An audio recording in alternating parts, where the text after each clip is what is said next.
Good evening, everyone. Welcome to Peace Boats Film Festival, sailing for change and especially creating films for the ocean decade. I'm so glad to have you all here with us at COP28 in Dubai with the Extreme Hangout. Thank you very much to all the pavilion hosts. Give them a round of applause, everyone. Thank you so much. You know, we got to know the Extreme Hangout at COP26 in Glasgow. We worked together at COP27 in Sharm el-Sheikh, Egypt, and it's my great pleasure to be here with you this evening. My name is Emily McGlone, and I work as the director of Peace Boat US, based in the United Nations Plaza in New York City. And tonight we're going to be sharing a variety of films, mostly short films, about our UN Ocean Decade programs, and also including some of our partners who are here with us today at COP. So we're going to start with a little introduction about Peace Boat, first of all. You can see on the stage here, this is our ship, the MV Pacific World, which travels to more than 100 ports of call, bringing with it 2,000 participants on board, sailing for the UN Sustainable Development Goals. This year, we are also very proud to announce our scholarship for the Youth for SDGs, focused on the UN Ocean Decade. And so we've been sailing on board with young leaders, around 30 leaders under the age of 30 for the 30 by 30 campaign, and just really excited to have many of them here with us today. We are also traveling with us, having many guest speakers on board the ship who are bringing their knowledge and expertise with us to share all of their experiences as we're traveling, and then doing peer-to-peer learning as well with young people who are on the ship. We aim to have at least one or two guest speakers from every region of the world. This year, on our first global voyage on the MV Pacific World, we had two programs. The first one was in the Arctic, traveling from London to Norway and Iceland. And the second voyage was in Latin America, traveling from Panama through the Panama Canal to Guatemala and Mexico. Everywhere that we travel, we are raising awareness for the UN Sustainable Development Goals, and we have an official partnership with the SDG Action Campaign of the United Nations. So on the hull of the ship, we have the logo of the SDGs. We are also creating programs in the ports, whether it be action for the climate and oceans through mangrove reforestation, also doing beach cleanups, and all kinds of actions and intercultural exchange with our partners. And so you're going to be seeing a little bit about that in the films that we're showing tonight. And we also are, as I mentioned, sailing for the Ocean Decade.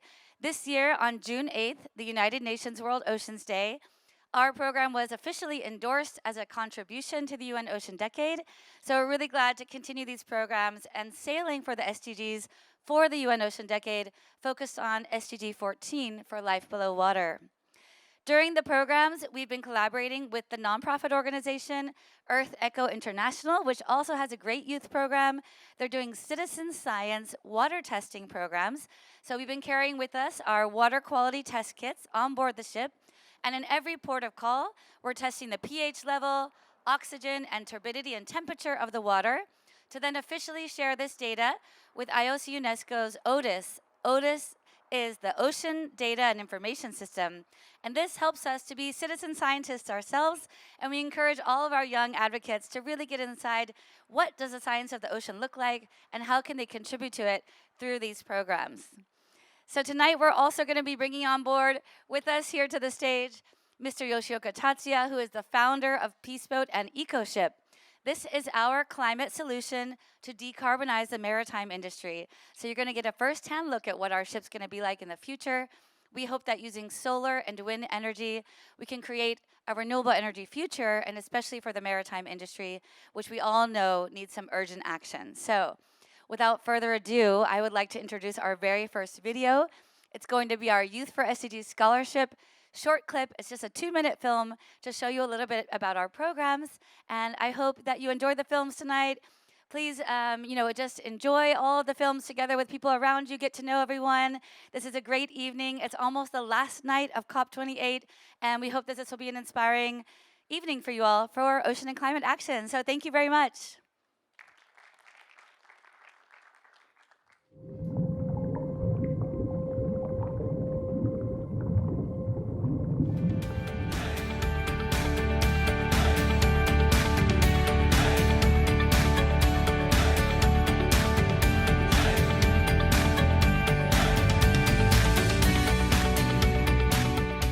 is a really good chance to give voices to a younger generation where we believe the future is ours, and we share the same goal, and we share the same problems, and we share the same passion for our survival.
Right, how exciting is that, everybody? A round of applause for Peace Boat's youth programs.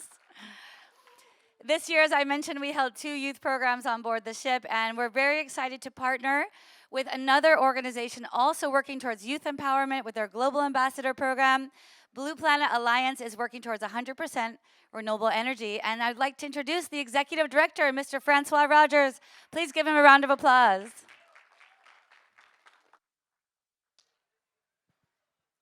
Hi, good evening. My name is Francois. I'm from the Blue Planet Alliance. As you can see, my aloha, I'm from Hawaii. Our story actually begins in Hawaii, and the film you're about to see talks about how we were the first state that transitioned to setting a goal of 100% renewable energy by 2045. So you can imagine the struggle that we had for many, many years until we could come to an agreement that we have to transition, you must transition. So our work today is not just in Hawaii anymore. We're using that the model and what we've learned there as a way to scale it to other islands and countries around the world. So I hope you enjoy the film and learn from it, but together we hope that we could have a 100% goal for every country out in the world. So thank you.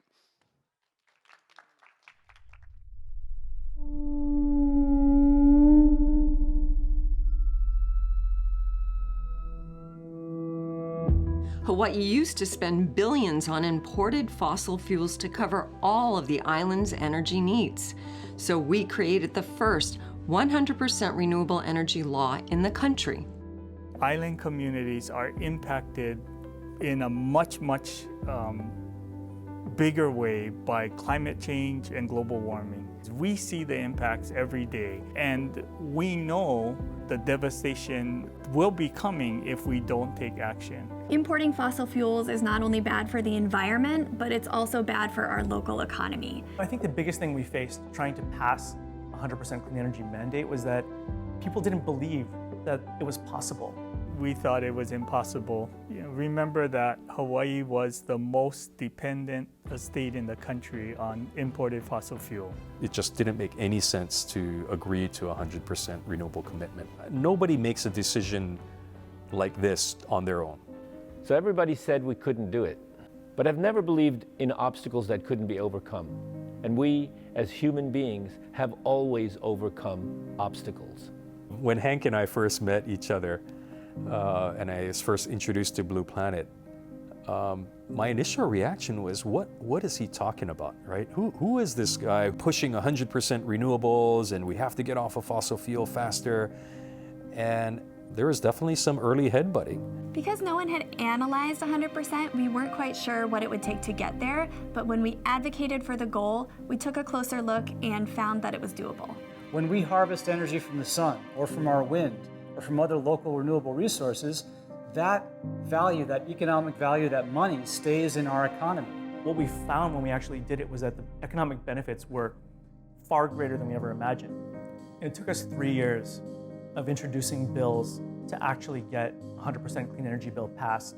And there was definitely resistance.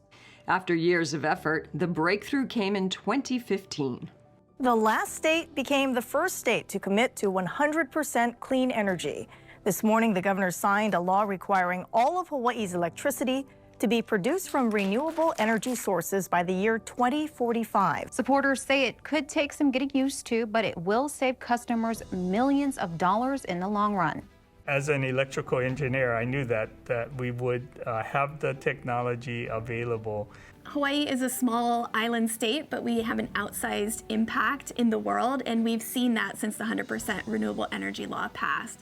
3 years later, California set a similar target using the same date as Hawaii, and now over a dozen states and territories in the United States have committed to achieving 100% clean energy.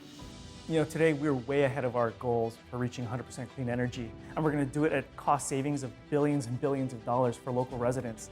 Sea level rise isn't just an island problem, it's everyone's problem. I think any jurisdiction, any country on this planet has the ability to go 100% renewable. When you're comparing it to like a diesel-fired energy system, it's not too hard to actually beat that from an economic perspective. We are actually seeing combinations of new technologies that are more cost-effective than our fossil fuel plants. We're improving the environment, saving the planet, and reducing the cost of energy here all at the same time. And I'm committed to helping each and every one of you find the same path. When we put what's most important, when we put our future, our children, the next generation, and our environment as a priority, the land will thrive, the ocean will thrive, and so will we. So please, everybody, let's work together to save our future. In 2007, I started the Blue Planet Foundation to end the use of carbon-based fuels starting in Hawaii. Today, I'm starting the Blue Planet Alliance in New York to do the same thing, but for the rest of the planet.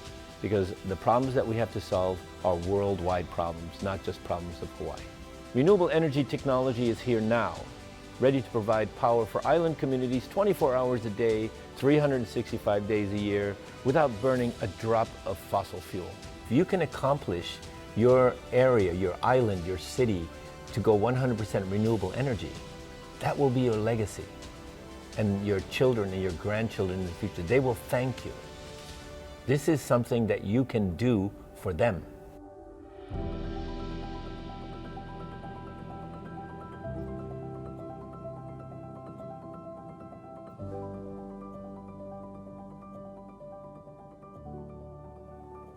Amazing. Creating a world in which humanity and nature live in harmony. That is one of the, classic sayings of Blue Planet Alliance, and we're so grateful to have them as a partner. We have many of our global ambassadors from Blue Planet Alliance here with us at COP28, and I think that we will continue to sail for the ocean decade, bringing on more young leaders, especially from island nations around the world. The next film that we're going to be introducing is going to be just exactly that, an example of young leaders traveling with us from the Pacific Islands to the Arctic. And thanks to Blue Planet Alliance and their support, we had especially 2 young leaders from the Cook Islands who traveled with us to the Arctic. Again, we went from London to 4 different stops in Norway, all the way to the Arctic Circle in Svalbard, where there's more polar bears than people. It was an incredible experience, and especially for those island leaders to be there. So please enjoy this next short film by Luis Barreto. He is a filmmaker and enthusiast for the ocean and climate. And he's also an award-winning filmmaker who had already been on Peace Boat. He created a film called Against the Tide, A Journey for Climate Hope, which was about Peace Boat's Ocean and Climate Youth Ambassadors. Back in 2019, we showed the film, and it won so many incredible awards. So this is a short clip of the Arctic Voyage film. Please enjoy the next round.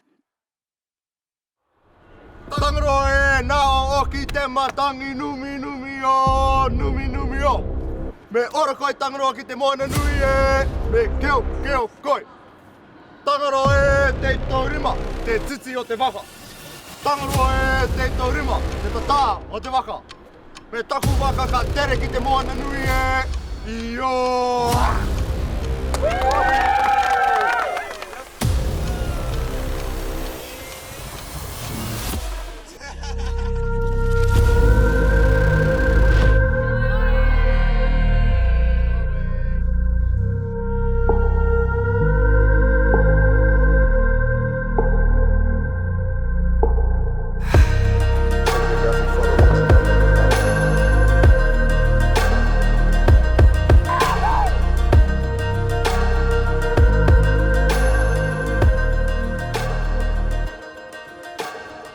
This program is for the United Nations Decade of Ocean Science for Sustainable Development, where we have young people as part of our Youth for the SDG Scholarship Program, coming on board the ship and sharing their stories and experiences for ocean conservation and climate action.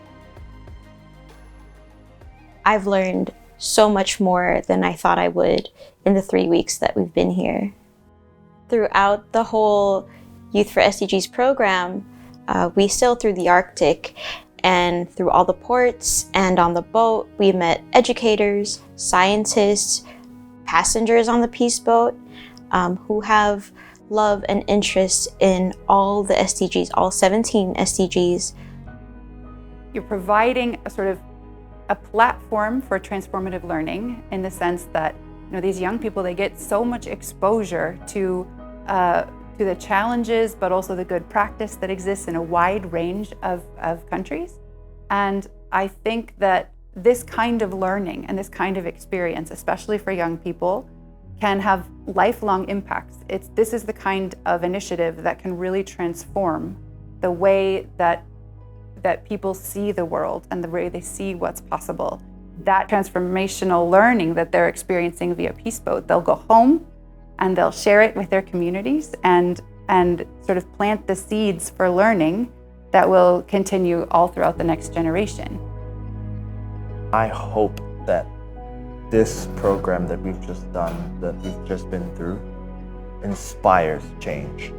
And hopefully it's able to inspire the people around us, the people that we will go back to our country, and hopefully we will change their views, their ideals, be more realizing that the ocean needs us.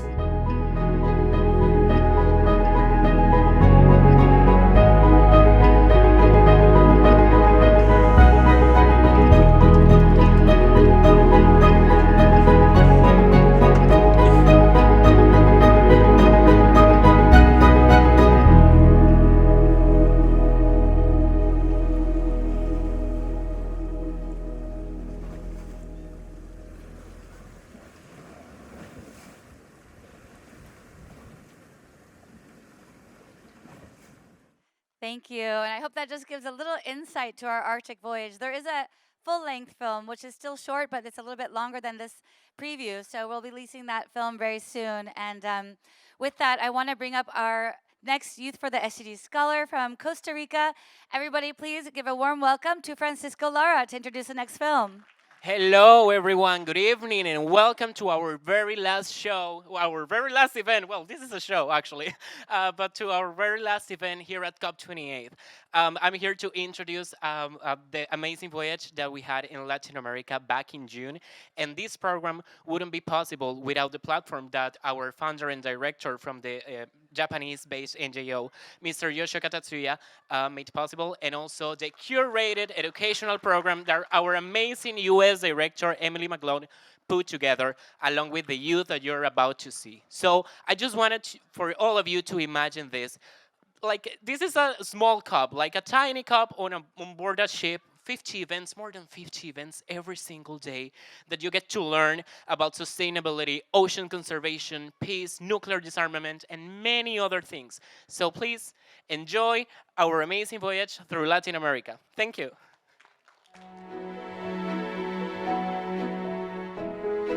The Peace Boat US Youth for SDGs Scholarship Program started in 2015 when the SDGs were announced as an official program where young people are being encouraged to take action in their home communities.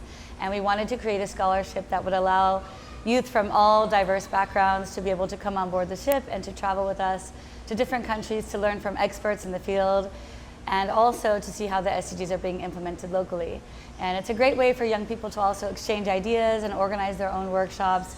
They gain skills in public speaking and presentation preparation and doing interviews with guest speakers, and also, of course, teamwork while they're preparing all of their lectures and workshops on board. So we find it's a really great platform for young people to build networks in working towards achieving the 2030 Agenda for Sustainable Development.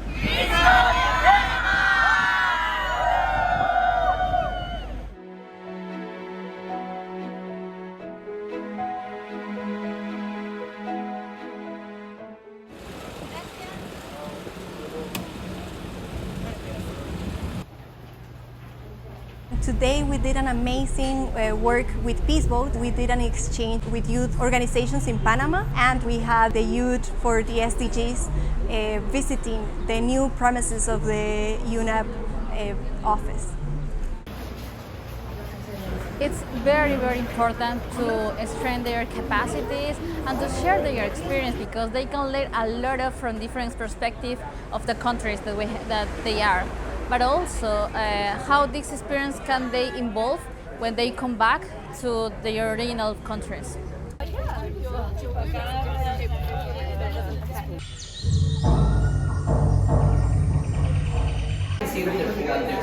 Look for opportunities, make connections, talk to people, because it's through those networks of people that you find about opportunities. And then don't be shy about reaching out and contacting people, because most scientists are looking for people who are interested, who have that sort of spark, initiative, willingness to go outside of their comfort zone and do stuff. So please just don't be afraid, make those contacts, take a few risks, and the results are almost always worthwhile.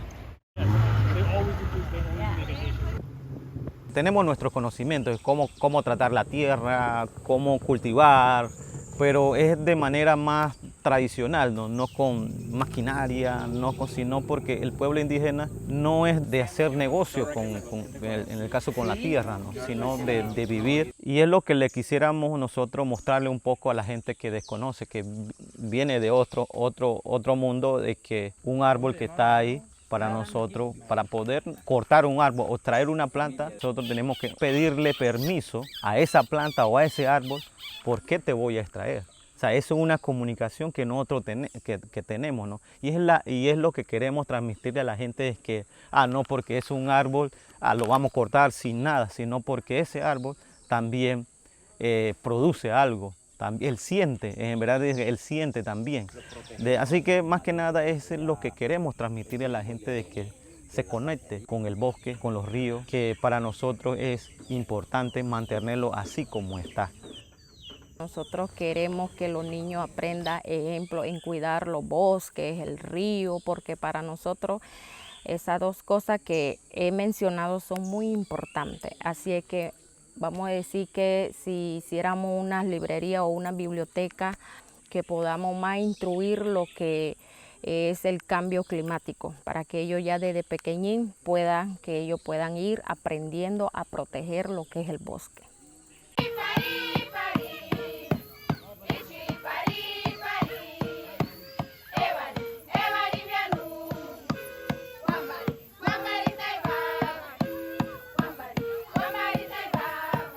So we have perfect conditions for people that want to study marine environments. Another great highlight of ours was also working with Reef to Reef. We collaborated with them for the first time this year in learning about their coral restoration program, and we also were able to go into the water with them and explore a little bit about SDG 14 for life below water, and I think that's a really unique program that we also, as we see coral reef ecosystem restoration, this decade really of the UN Ocean Decade, as well as the decade of restoration of our ecosystems for the United Nations, and it's really important that we have that hands-on experience in the water to work with scientists and biologists who are seeing the impacts of climate change firsthand on coral reefs.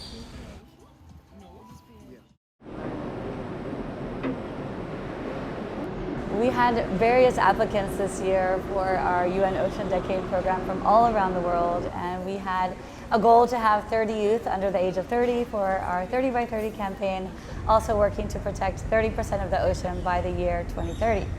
So we had 15 youth in the Arctic Voyage from London to Norway and Iceland, and around 15 youth also in Latin America. And our young leaders have come from all around the world and different expertise as well.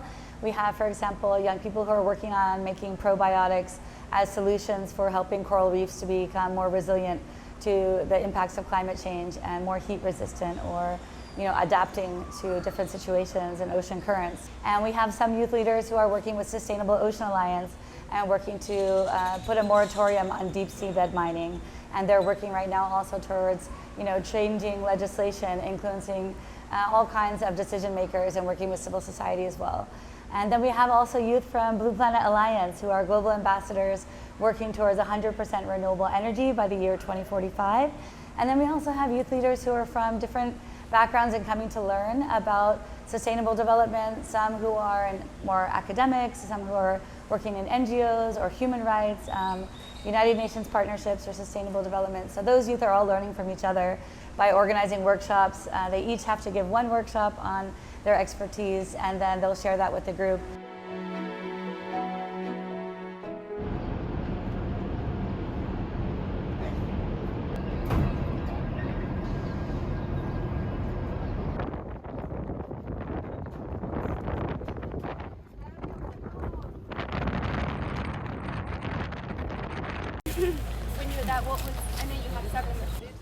Estamos muy contentos de poder participar desde parte de SOA porque son otros jóvenes de otros sitios que están trabajando en diferentes países. Conocí unas chicas de Francia, de Inglaterra, que incluso están trabajando en temas de la COP.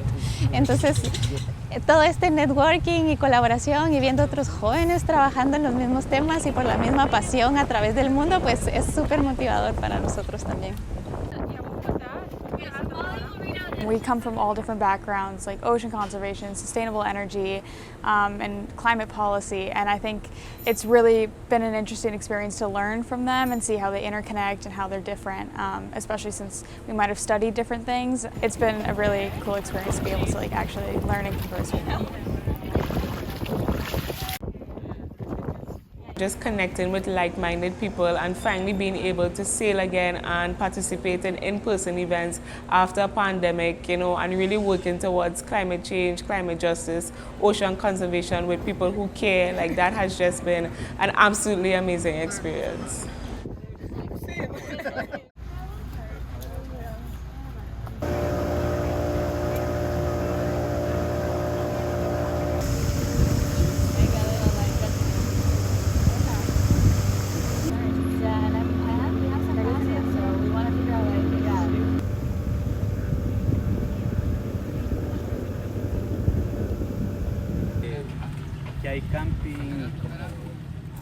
Today we are working in the monitoring of green turtles in the feeding area known as the Poza del Nance. So we monthly have a monitoring program to see the turtles that use this area to feed and to help them, because sometimes we find them with some hurts or with some gears tangled in them. So we try to rescue and try to understand what they're doing in this area.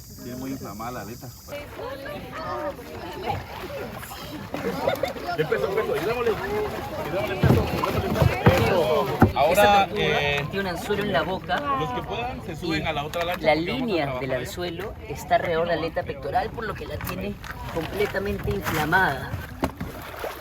¿Estás listo? Listo.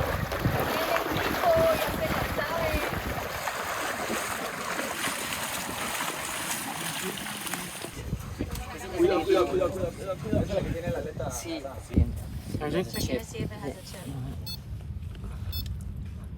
Perfecta. Voy. Gracias. Perdón, Pásala ahí abajo, mira, abajo la aleta. Pásala abajo la aleta. Pásala abajo la aleta, pero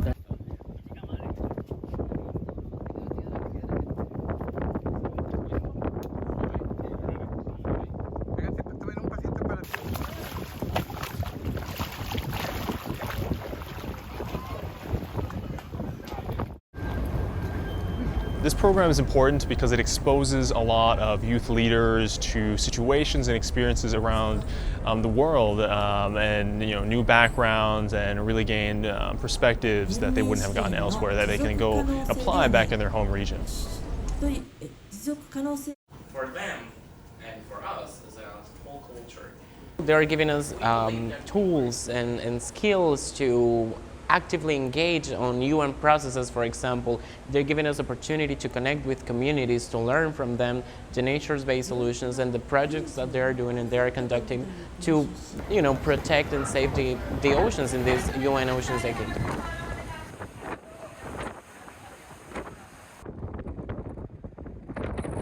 The best thing for me has been about fostering and developing these partnerships with amazing, passionate young people from around the world who sort of come together with a mutual common ground and ambitious agendas. I think it's essential to include youth in a program like this because youth are the future. They are the ones who will come up with the best solutions for the big challenge, which is climate change. Youth are creative, they live in a complex society, and this program helps to be the actor of change we all want to be. Won't be like a profitable for them, that's why we added this kind, and also I've been learning a lot through those workshops, getting into the communities, sharing knowledge with all my partners. Each one of you have to choose a spokesperson of your team. We also had people from many different backgrounds and agendas. We had people that were in business, people that were more in science, people that were very activist, and people that were very into policy. And having a discussion like that complemented very well to be able to see the different types of approach and what we're needing. So I think just having a day with any of these people would have been amazing. But not only were we a day with them together, we were 2 whole weeks of living, complementing, discussing, and learning from each other. I will never forget you.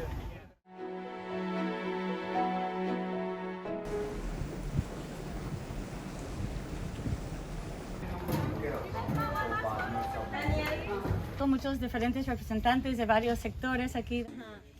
The fact that we were a group of about 12 people, brilliant, like-minded individuals working towards achieving the SDGs and creating solutions to make a real impact in the world.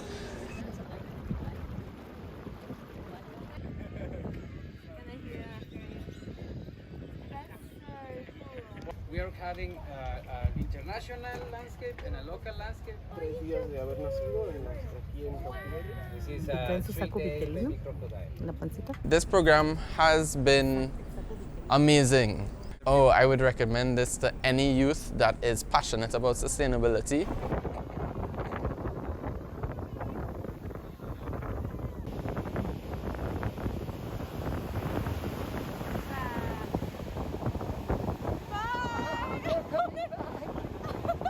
Yeah. There you go. I think it is very important for the youth around the world to be involved in the SDG goals because we are the people who are going to have the future. We are going to be here living the effects of climate change, and we're going to have to make a resilient future for all. Keep going until it dissolves. After 30 weeks. I'm like, that's great. Well, I think that the best thing about this program that I've experienced is learning so much, not only from the group of people I'm with, but also from all the partners we have met. And just the knowledge, the amount is so amazing. Continuamos trabajando en la política de descarbonización. So from time to time you have negotiations to do an agreement under the convention.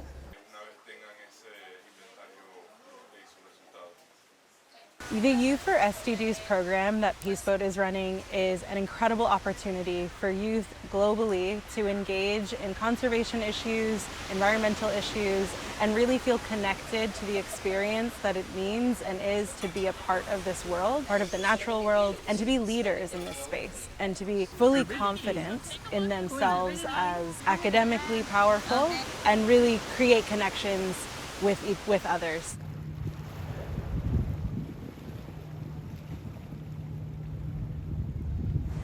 Peaceboat has this transformational program to build the world's first sustainable passenger ship, which will use solar and wind power and travel the world, being our venue for green exhibitions and blue innovation for a sustainable maritime economy. We'll be sailing with a 2,000 person capacity ship using solar and wind energy to at least reduce our CO2 by 30 to 40% is our goal. And in the future, we hope to have a zero carbon emission ship and to really sail on a ship that embodies our message for the SDGs, which I think is the most important part. We are working towards a decade of ocean science for sustainable development, and the science that we need for the ocean that we want is dependent on also marine research and how our vessel impacts the ocean. So we want to have a space where we can have a wet lab and a dry lab and do marine research while traveling and hosting youth and guest speakers on a ship that is sustainable. I want to include young people from all around the world in these activities as we work together with our UN partners to achieve the 2030 agenda and also to achieve a more sustainable ocean and education for ocean science. All right. Yes, that was an incredible voyage through Latin America. As you saw, we were in the mangroves, we were working on turtle conservation, we were working with Sustainable Ocean Alliance in some of the programs, especially throughout Latin America, and we're going to be having some of those youth leaders come and speak to you about their experience just after this, so you'll get to ask some questions as well. And so next, I would like to introduce a little bit more about the future project. You got a preview here about Peace Boat's EcoShip. And we also recognize if we're working towards a decade of ocean science for sustainable development, we also want to have a ship that has less of an impact on the ocean. But guess what? They don't exist today. So we decided to work on our own project to build the world's first eco-friendly cruise ship. So this is a short preview video of Peace Boat's EcoShip.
Like to come on board the EcoShip with us. All right, that's everyone. Thank you.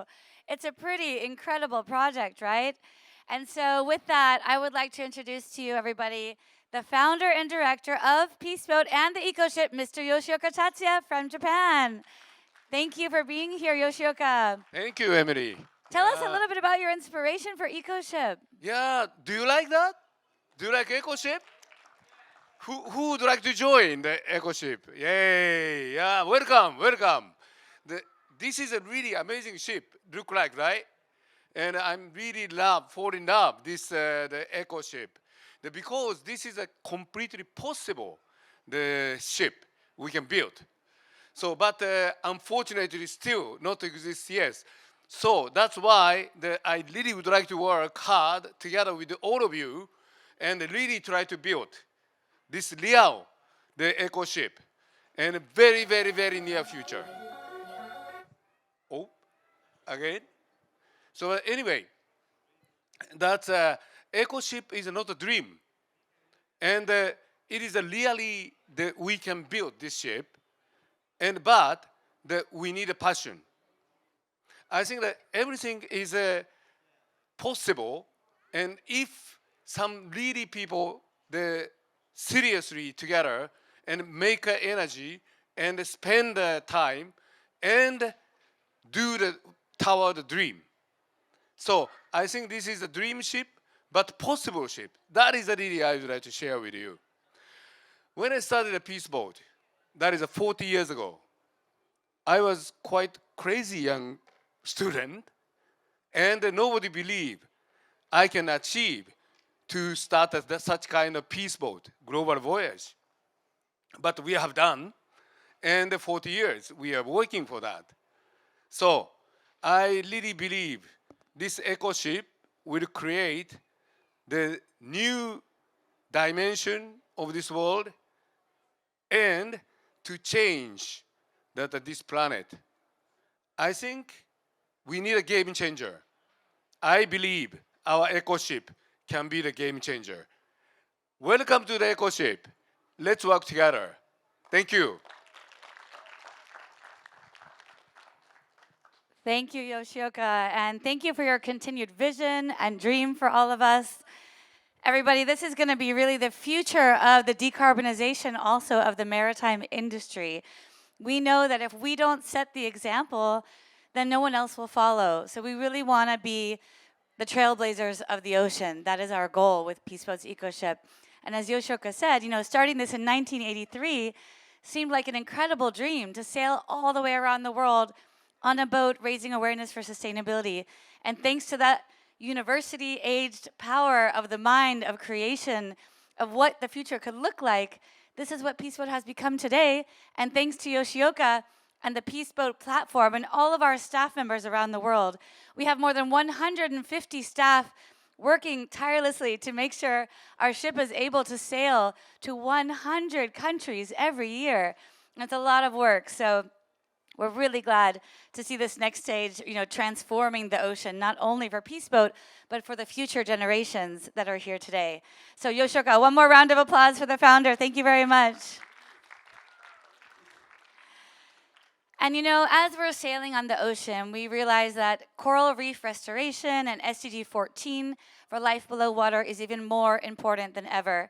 Climate change has created the warming waters of the ocean, sea level rise, and corals are in danger of becoming extinct. And so therefore, we are working towards coral reef restoration with our partners all around the world.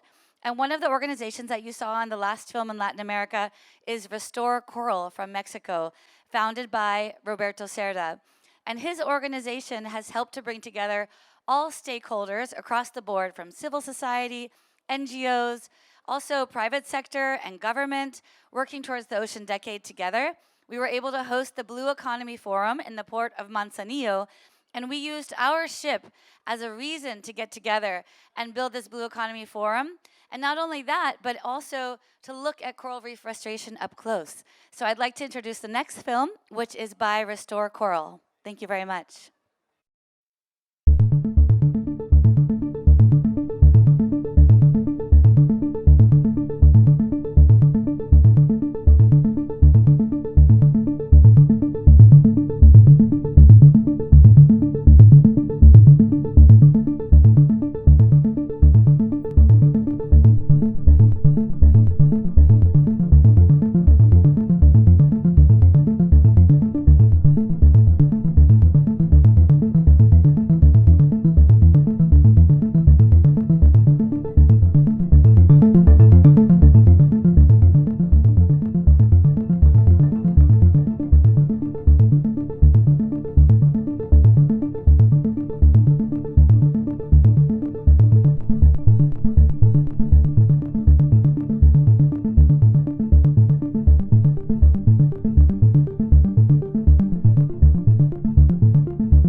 restore coral, everyone. Round of applause.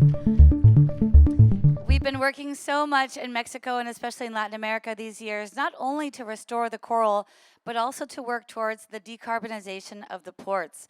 So thanks to the Blue Economy Forum that took place in Mexico in Manzanillo, Peace Boat docked there 2 times this year, actually.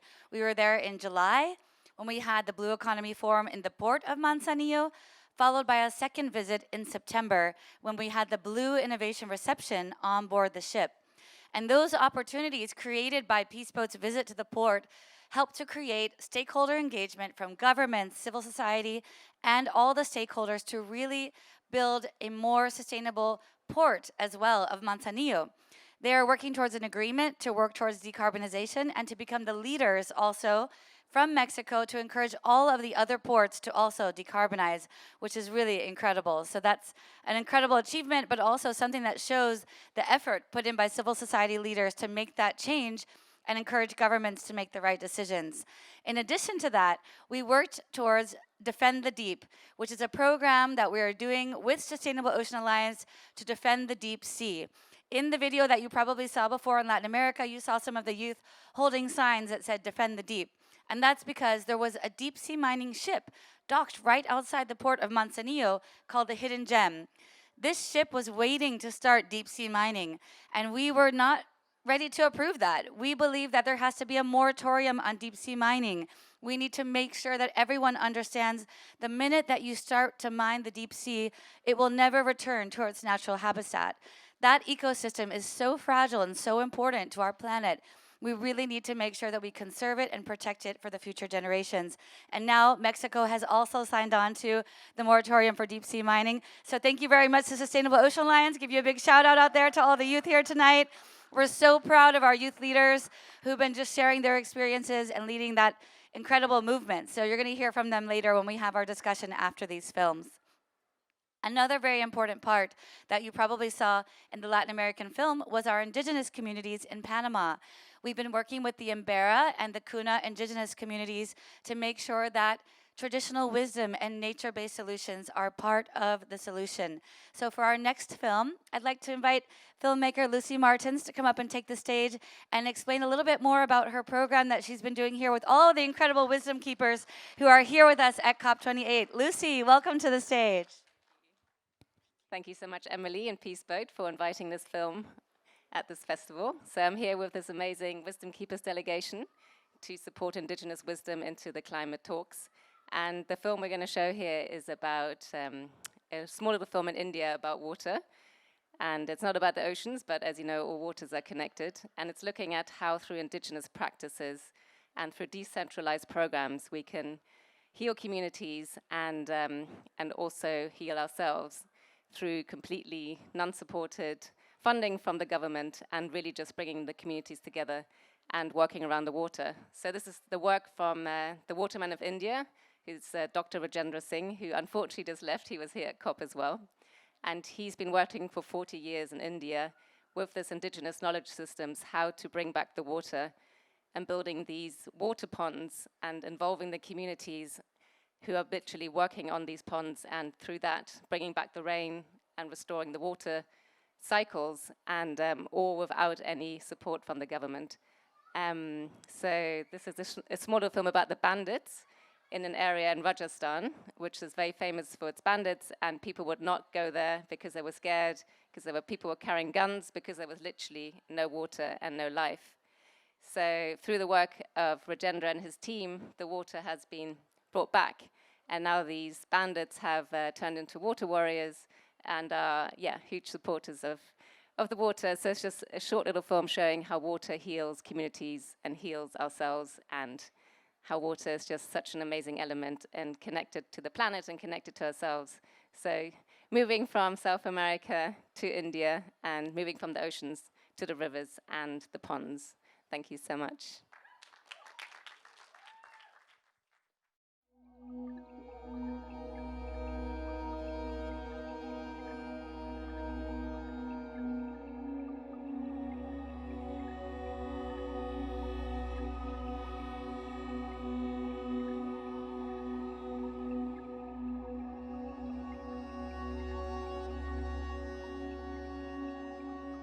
यहाँ हम मासलपुर क्षेत्र में हैं। मासलपुर सूखा वीरान क्षेत्र था। यहाँ सब लोग उजड़ गए थे, डिस्प्लेस्ड हो गए थे, और जो लोग युवा लोग रहते थे वो बंदूक लिए डरे हुए, सहमे हुए, रात को छुपते हुए। तो ये इलाका पूरा डरा हुआ था और सरकार ने इस इलाके को अपराधी क्षेत्र घोषित कर दिया था। आज से 10 वर्ष पहले ये जो पहाड़ी दिख रही है, वीरान पहाड़ी थी, नंगी पहाड़ी थी, और जो ही बादल की बूंद आती थी वो सीधी पहाड़ियों पर पड़ती थी, बीच में रोकने का कोई माध्यम नहीं था। तो जहाँ बादल की बूंद इस पहाड़ी पर पड़ती, यहाँ सूखा हो जाता था, बिल्कुल कोई फसल नहीं होती थी, लोगों के सामने पानी का बहुत बड़ा संकट था। तो इधर गांव सूखे से बेहाल हो जाते थे, उधर बाढ़ से गांवों में बहुत भारी नुकसान होता था। चंबल का दस्यु क्षेत्र, चंबल के नाम से ही लोग डर जाते थे। क्यों डर जाते थे? क्योंकि यहाँ पानी नहीं था, काम नहीं था, खेती नहीं थी। तो लड़ाई कर लेते, मक्के से लगे जाते, फरार हुए तो लड़ाई आती, गांव वालों से खाना नहीं देते। देख रहे कोई पैसे वाला मिल जाए तो 50,000 रुपये ले लो उस पर थे। अब आदमी पानी पीने को नहीं है, खेत में नहीं है, तो क्या करेगा आदमी? लूटवाट तो करेगा ही, और क्या करेगा? अब पानी का बदलाव आएगा, पानी की सुविधा आ गई, ताल बंद गया तो अच्छा बदलाव आया सास्ते, सभी आदमी खुश है उससे। Now again river is flowing. So this river beginning here and without electricity, without anything. तो जो इस गांव की मैं कहानी बताता हूँ, 1990 में यहाँ 30 ओपन वेल थे, कुआं थे। वो कुएं बिल्कुल सूख गए थे 1990 में। चलन था क्योंकि उनके सामने रोजी रोटी का बहुत बड़ा संकट था। तो वो ये आए दिन वारदात करते रहते थे, लूट पाट करना, मार धाड़ करना। इस तरह से यहाँ का जीवन बहुत ही कष्टमय जीवन था पानी के बिना। फिर यहाँ तरुण भारत संघ आया और तरुण भारत संघ ने पूरे क्षेत्र में कैंपेन किया था, लोगों को जागृत करने का काम किया था, गांव-गांव मीटिंग करने का काम किया था। हमारे गांव में सब पानी ऐसे आया, जो चमन सिंह आए हैं पहले, फिर इन्हें हैं इकट्ठे करे, कई हम तालाब बांधेंगे और फिर गांव पूरा इकट्ठा हो, और जब पूरे गांव ने इन 2 बट दे और गांव ने 1 but they. When I came here, I'm asking to the community what we can do, and jointly we discuss, and finally the people say we can't mobilize the money for this, but we can give the free voluntary labor. So they voluntarily start the work and Tarun Bharat Sangh helped them. उसमें 2.5 लाख गांव का श्रमदान था और 5 लाख संस्था का सहयोग था, जिसमें तरुण भारत संघ ने सहयोग किया था। इस तरह से इस तालाब को बना करके जब तैयार किया और पहली बारिश में ही ये तालाब लबालब हो गया, तो जितने भी इन लोगों के ट्यूबवेल कराने में पैसे खर्च हुए थे और जो ओपन वेल थे इस गांव के, पूरे सब में पानी आ गया था। और तालाब भरने के बाद में स्लो गति से यहाँ का जो पानी जाता है तो वो एक नदी को रिचार्ज करता हुआ जाता है। More than 300 small water bodies we are created in the whole ridge and catchment area. The 2 river here, this Serni river and other river is Tivra river. तो वहाँ बाढ़ भी नहीं आती है। इस तरह से इस नदी के सारे जो 60 गांव है सेरनी रिवर के सारे, वो सभी बाढ़ और सुखाड़ से मुक्त हो गए हैं और इन लोगों की गांव का हालचाल अब ठीक है। बहुत अच्छा बदलाव आएगा। ये तो सब पैदा का बदलाव आएगा पूरा। एक बच्चन को बदलाव आएगा तो पढ़े हुए लग पड़े। जो पहले का फूटी फूटी सीधा फाइट और छान डाल लेते, चौमासे में बरसात होती तो टपका पड़ते तो सोए और नहीं जाते। अब मकाना चमचमाटों में थे पूरी बस्ती में, तो खुश हो पा रहे हैं और खूब आनंद कर रहे हैं। पहले ऐसे डकैत आगे डकैत इंतजार में यहाँ बैठ मुँह इधर कर ले यार, तू मुँह इधर। खुश है ना? अब जब तार बंद गया उससे खेती बाड़ी में पैदा आ रही है, गेहूँ हो रहे हैं, शस्य हो रही है, तो वहाँ रह गए, बरी हो गए और फिर घर पर रह रहे हैं आराम से। वाह, अरे ताली तो बजा दो यार। कितना बढ़िया काम करा। देखो गयो तू तो काम थे आओ जरेगा छोड़ी दे क्यों ना तो ऑर्डर पर रहेगा। अब काहे, अब किससे डरना है यार, और अब क्यों डरना है? नहीं फर्क तो सब अब की जिंदगी में अच्छा है, बढ़िया घर पर रह रहे हैं, आदमी मिल रहे हैं, बोल रहे हैं, बतरा रहे हैं। अब पानी से पैदा आ रही है खूब खतरे में, उससे बढ़िया अत्यंत रह रहे हैं घर पर। कोई बुरा काम नहीं कर रहे हैं, ना किसी डरा रहे हैं, ना हम किसी से डर रहे हैं। गया अच्छा काम है जी। अब सर ने मेहनत करी है, उस पर माटी डाली है, तार बंद गया तो उससे सुविधा गई हमारे लिए। फिर हम जाके जेल में हाजिर हो गए, 40 मुकदमा हमारे खिलाफ खड़े, सब में बरी है गए। तुम्हारे गांव को तो मैंने चले गए। The pupil is changed. Who is before living the life like bandit, now they are living with love and happiness. So now we are trying this Masalpur model can show the drought and flood free world we can create, the pupil can create. So this only possible due to the indigenous knowledge system, because this is not a government supported program. This is a community driven decentralized drought and flood management system. The conservation is a starting point for happiness in 21st century, and this conservation starts with love and respect, with the love and respect of nature. Love and respect each other, they are really motivating for conserving nature and conserving humankind.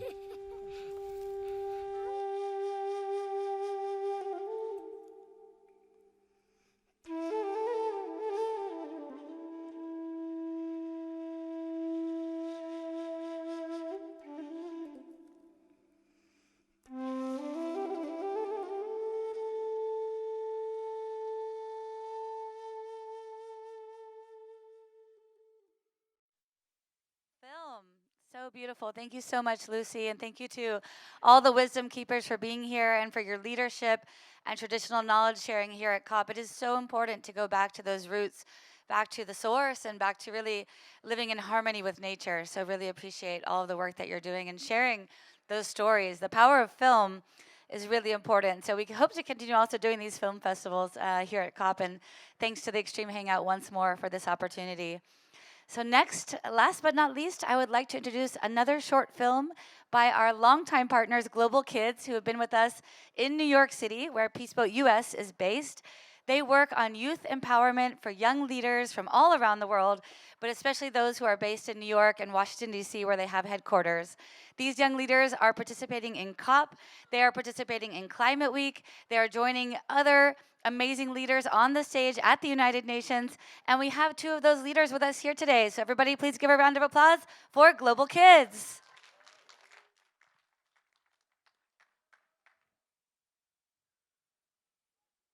Hi everyone, my name is Jordani. My name is Sarah. And we are from Global Kids. So Global Kids is an amazing nonprofit organization that empowers youth, mostly underserved youth, and it just teaches them more about education and more about knowledge, like global awareness, and yeah.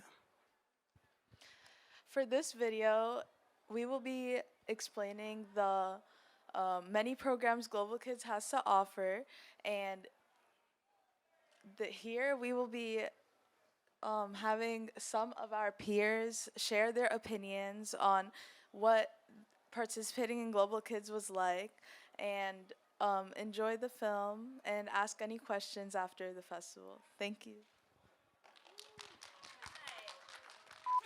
10, 9, 8, 7, 6, 5, 4, 3, 2, 1.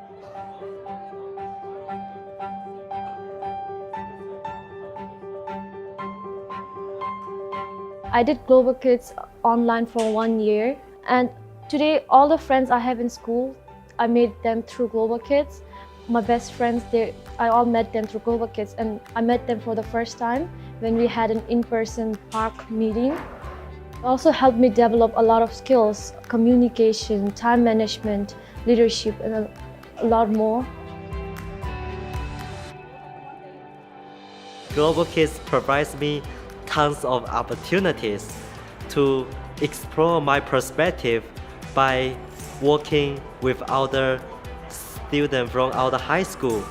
As an international high school, we need to participate to something that can help us to learn English faster because we need to.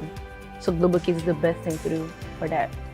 Like the English that I'm speaking now, they help me to say it, to speak that. They can not only practice like English more, but they can meet people who are kind and who can interact with in a safe space. I've been having fun in Global Kids, and it's a safe space where I can express my feelings and my thoughts. We were planning the conference. I wrote a poem about Islamophobic. I'm Muslim. I get looked at and treated differently in America. I was very proud reciting that poem that I wrote.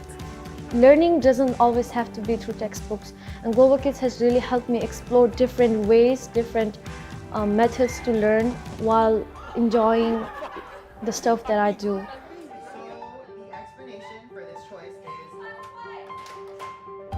Before joining Global Kids, I've never really thought about activism or participating in anything related to activism. And one of the most important programs that I joined was CFR, Council of Foreign Relations. Because of my participation in that program, I was selected as one of the candidates to participate in COP27 in Sharm el-Sheikh in Egypt. I would like to thank Global Kids for the COP27 participation opportunity, because honestly, like without Global Kids, I'd never think that I'd get a chance to participate in COP27, because like that's so possible for me without it. So yeah, thank you, Global Kids. Global Kids will help develop a strong social skill. We have many amazing trainers communicate with our students. That is my favorite part, to communicate with different people.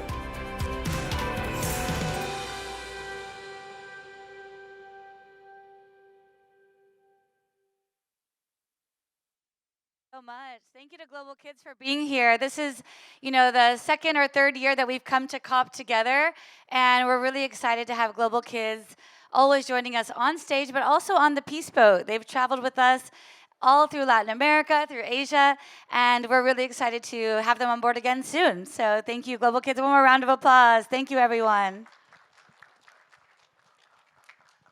Okay, so now we're going to get ready for our youth panel.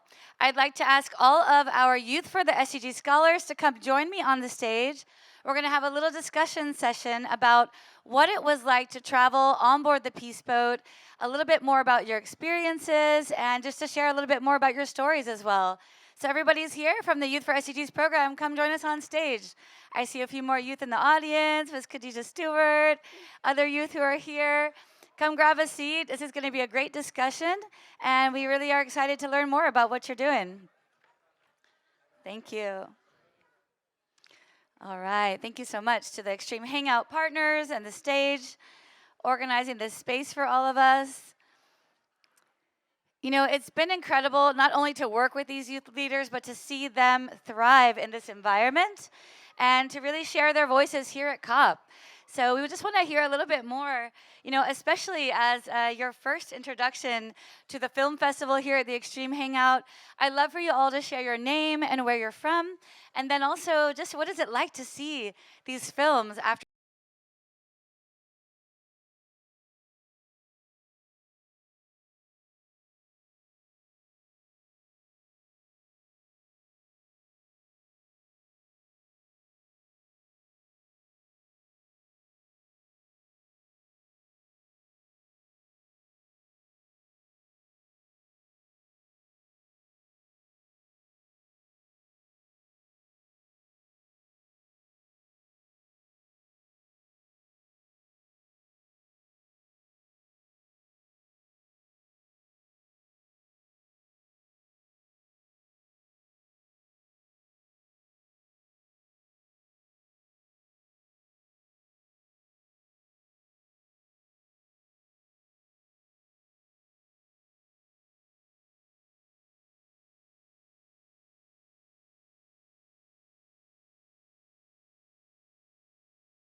baby turtles, and imagine us as you'd going out into the mangroves, seeing these ginormous turtles in front of us, not knowing what to expect and being like, whoa, okay, okay, okay, this is a whole new experience, you know, but really getting hands-on, really seeing the impacts of human activities on the turtles, because the video didn't show, but some of the turtles were actually damaged from fishing gear, fishing nets, etc., and they had to be taken to, you know, veterinary care afterwards. And that was just completely eye-opening to see, okay, we as humans, we really need to be doing better and to really have that. You know, sometimes you see pictures and you think, okay, this picture makes me feel sad, but actually seeing this thing right in front of you with your own eyes, and I I don't know, like the turtles, they look sad. Like those that were damaged, like they actually looked sad. And getting that emotion and understanding that, wow, okay, we are here and we are working towards making the ecosystems better, making the oceans better, making sea life better. Like to me, that was really powerful, because that's not an experience you would have if you're just in your respective country on your own, unless you're working on this particular field in general. And that was shared with us also doing coral work, mangrove work, etc. But something about that sea turtle conservation work was really impactful. Thank you, Khadija. And I just want to say again, thank you, Emily, for bringing us together.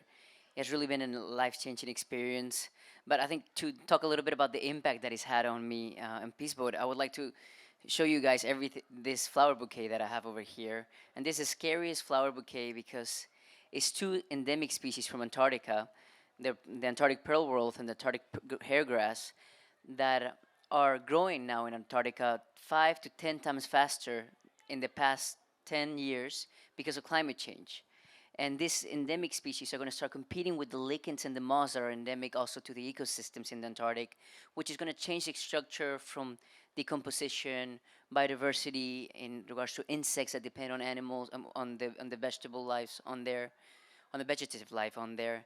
And also because of the warmer temperatures, they're eventually going to grow so fast that they're not going to be able to cope with it, with the extreme temperatures. And this is going to give way to invasive species in the Antarctic continent. So I think this flower bouquet is the scariest flower bouquet, but it shows how life is changing already in the globe. And this shows that not only are plants being affected and ecosystems are being affected, but humans are also. When we were with Peace Boat, we went to Panama, and we went to see the indigenous communities in Panama, the Guya people, and they were having such a hard time getting to their home. Just a simple transportation of arriving to their home because of the drought. And what they were saying is that the drought is difficult to get in. That we had to get off the boat many times to be able to row to their communities. And they were saying now that there's drought, also the soil becomes hardened. Then when it rains, actually it becomes flooded because the land doesn't absorb so much. And when it becomes flooded, we have to go in through different parts and even climb the mountain and not able to reach home. So seeing how humans are being impacted also, humans that really have no footprint emissions wise in a way, and then also seeing how ecosystems are, how animals are being impacted. When we went to Guatemala, for example, seeing the turtles that are also being affected by humans in another perspectives. You know, we saw sea turtles that had hooks on them, many of them that had hooks on them that we were able to see. And there's so much need for volunteers and for people to be able to help rescue these turtles and get them. They don't have the funding, they don't have the shelter, the space.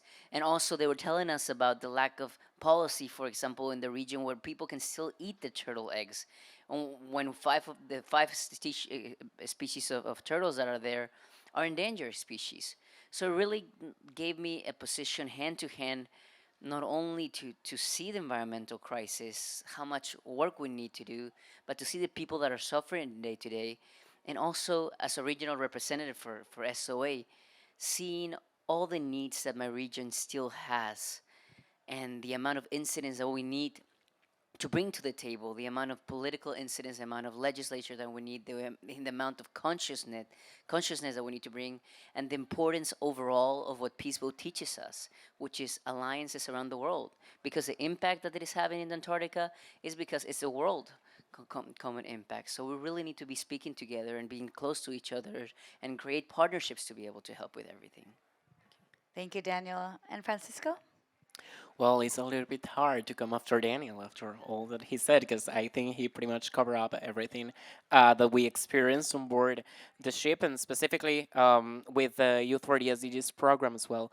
But I would add to what you said is that what I really, the thing that I really want to highlight about this educational program is the knowledge and the peer-to-peer exchange that we did, because that was for me, it was a way to learn about not only climate change or climate justice as well, but also to see what young people are doing around the world. I mean, I had the amazing opportunity to hear from an indigenous person from another Embera community in Panama as well. He lives in the Darien jungle, basically, where right now they're having a huge migration humanitarian crisis as well. And I do think that's important, and that's something that Peace would also advocates for, humanitarian issues.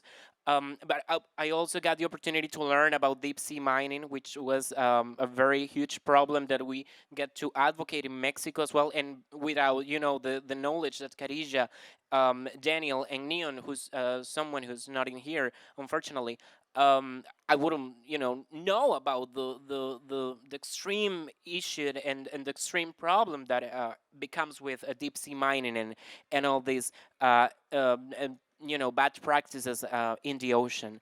And another thing that I would really love to highlight is our stop in Guatemala.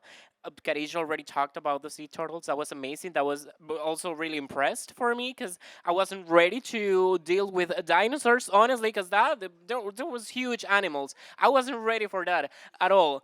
But another thing that I highlight about Guatemala was the a community based lunch that we had, the Xinca indigenous community. They received us with an amazing community based lunch.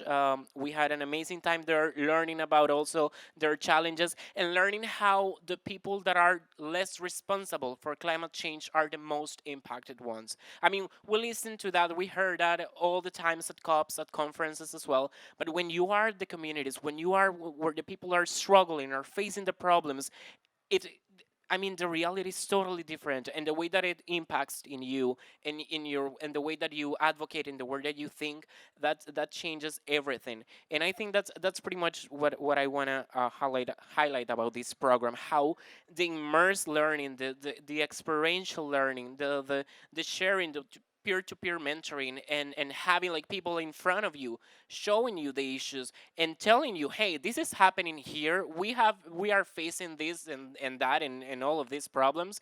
That's something that changes everything within your mind and your mindset in general. So yeah, I think that I will highlight that. All right. Thank you, Francisco. We have some fans in the audience from Sustainable Ocean Alliance. All right, Salome, how about you? Yes, I'm going to try to build on what my friends said, because they literally said everything.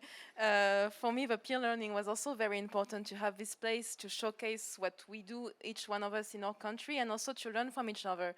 After the trip, I had a call with a representative from SOA to use some of the Arabic material you have that I can use with the youth in Aqaba. And I also really like the Blue Economy Forum we did in Mexico, because in my community it's still a concept that is very suspicious, because we think it's just another opportunity to exploit the ocean. But thanks to this forum, I understood that it's also an opportunity to put the economy at the service of the ocean. So to shift a bit my vision, learn other perspectives, and showcase our activities and our ambition. Amazing. Thank you so much. Yeah, the Blue Economy Forum in Mexico and the continued work, I think, of that area has been really important to Peace Boat's work as well, as we're working towards EcoShip, which is a great example of the blue economy. So being here at COP, you all have participated in so many amazing events. You've brought your voice to various stages across the blue zone, the green zone, and other areas outside of COP as well in the city. What do you think would be your message for young people about your experience at COP? What can other young people do to bring their voices to the stage or participate in this process? Because it can be challenging sometimes. You know, it's a huge conference. They say there's more than 90,000 people who are here at COP this year, and that's almost double the number of people that joined last year in Sharm el-Sheikh. So yeah, what do you think is your message for youth who want to participate in COP like you did? I can really relate to what a professor from the Smithsonian Institute said. Just be talkative, talk to everyone, share your ideas and your projects. Like even for this program, Emily, maybe you remember, I met you on Zoom, then I met you in a conference and I talked to you and I learned about the project. Just be talkative, talk about you all the time. You're not egocentric, you're just doing the right thing. And this way you're gonna have new opportunities, you're gonna show what you do, because we are all unique individuals, you are all doing amazing things. And my advice for young people would just be to dare more and to know that it is your space, you have what to say. And don't think that because you're young, maybe you don't have the experience, because maybe some people tell you that, but it's not true. You have the experience, and talk as yourself. Like, I want to see more young people being also in panels and in negotiations as a negotiator or as a person with an expertise, a proper expertise, because youth have to be considered as everyone else. Thank you. Francisco? Yes, I would say that I think that's something that most of us can relate is when you are this passionate about climate change and the issues around it. Usually, when you were a child or when you were younger, you were the one of the less likables in a way from the classroom. So at least that was my case. I mean, because I was always the one talking about climate change and the one getting worried about that. Well, my classmates were not doing that sort of things. So in that way, you feel sometimes apart. You feel like you don't belong to the space that you're in.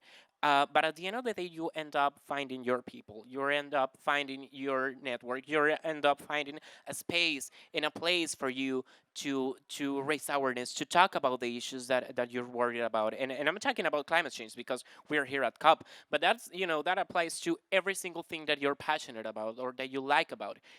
There are gonna be times where you don't feel like you fit into space, but then you find a platform that can actually gives you the space and the time for you to raise your voice and to talk about what you really want to talk. And that's something that I would love to highlight here as well. You can find your place. I found my place in here. I found my place in Ocean.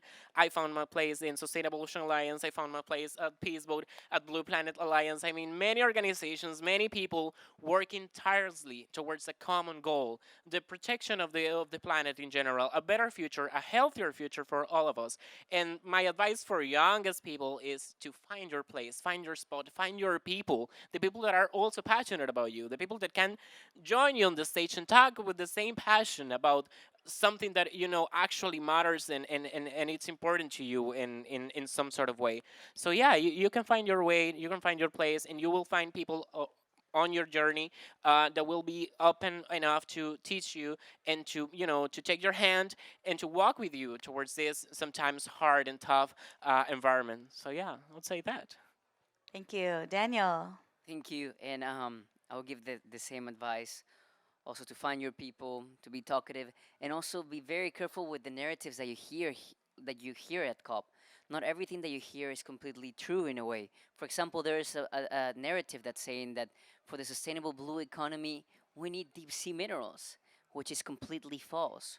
We do not need the deep sea minerals, even though people are talking about that. That is a false narrative. Another false narrative that is going on around is that we need the carbon sequestration in the deep sea ecosystems. This will affect deep sea ecosystems, and no single scientist has given a positive feedback on this. And the third thing that you're going to hear here at COP is that we need nuclear energy. And nuclear energy is not the way. We don't know what's going to happen with the nuclear life in here to 100 years, or what's going to happen with the residues here to 1,000 years. And these isotopes can live 10,000 or 100,000 years in a way. And we cannot let the future of the planet be risked on polluting just by energy nowadays today. So we need to be very careful with the narratives that are going on here. And we get informed, we get prepared, and let's dispute the fiction that's going on also in these spaces. Thank you, Daniel. Very important message. Thank you for sharing that. Khadisha? Yeah, you guys took all the advice. What am I supposed to say? What do I have left? But I think apart from, finding your voice, showing up authentic, etc. One thing I definitely have to say, and I heard it on a panel that I recently had just now, like maybe an hour and a half ago, and it's something that Steph said, who is in the audience. She was just like, be kind to yourself. A lot of times you come to these spaces, you know, you're already feeling overwhelmed. You want to be the best that you can be. You want to show up. You want to know everything. You want to contribute. Sometimes that doesn't end up happening, and you end up beating yourself up over and over and over by all the smallest mistakes that you make. Sometimes people don't even realize the mistakes that you make, but because you're so hard on yourself, you know, it could be rough. And I think she was actually talking directly to me and she didn't notice. But like, seriously, just be kind to yourself, be present in the moment, and understand that, you know, you're here to learn, you're here to grow, and it's okay to fail, it's okay to make mistakes.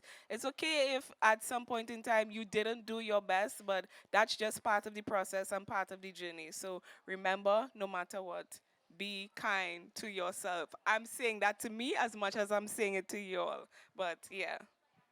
Thank you so much. You guys, I love our Youth for SDGs scholars. I am so proud to be leading these amazing, inspiring change makers who are part of our program for the UN Ocean Decade. Let's give them one more round of applause. Thank you so much for being here. And I'd like to ask everyone to come up on stage. Global Kids, everybody, the coordinators, Yoshioka-san. I'd like to invite Francois Rogers. I'd like to invite the Wisdom Keepers who are here, Sustainable Ocean Alliance partners. Come up on stage with us. Everybody on stage, let's take a group photo. This is our last event of COP28. My Guatemalan friends coming in here. You were, you were cheering the whole Yeah. time. You might as well come in here. Everybody on stage.